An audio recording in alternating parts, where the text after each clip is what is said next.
Thank you, Senator Casey. Senator Murphy.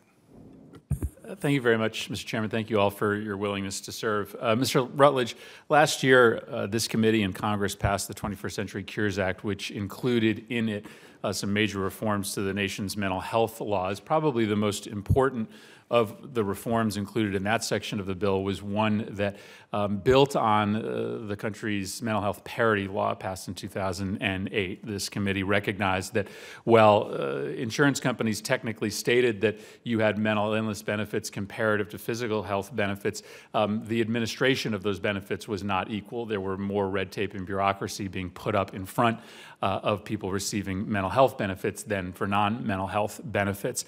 The Act gave a number of authorities to both HHS and to the Department of Labor.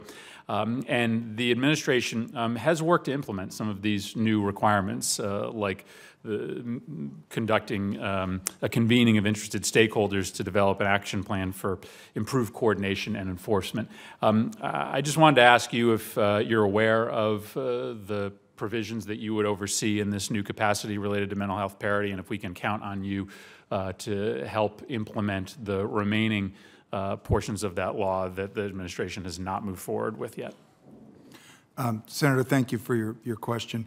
I am not particularly familiar at this moment with the mental health parity. That's not been part of the practice I've ever had or any of the work I've done in government. But I do expect and will demand that I be briefed up on that as soon as I arrive. I do want to understand it. I very much understand the importance of mental health care.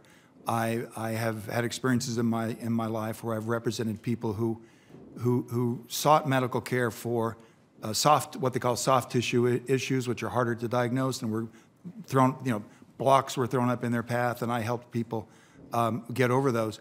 So, although I'm not at the department right now, I'm not familiar with what they're actually doing to implement this. Implementing the law will certainly be EBSA's role, and what I can certainly commit, although I cannot commit the department to a position today since I'm not there.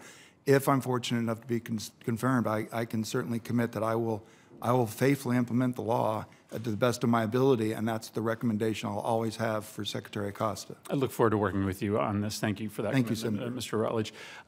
General Zeiss, in 2000.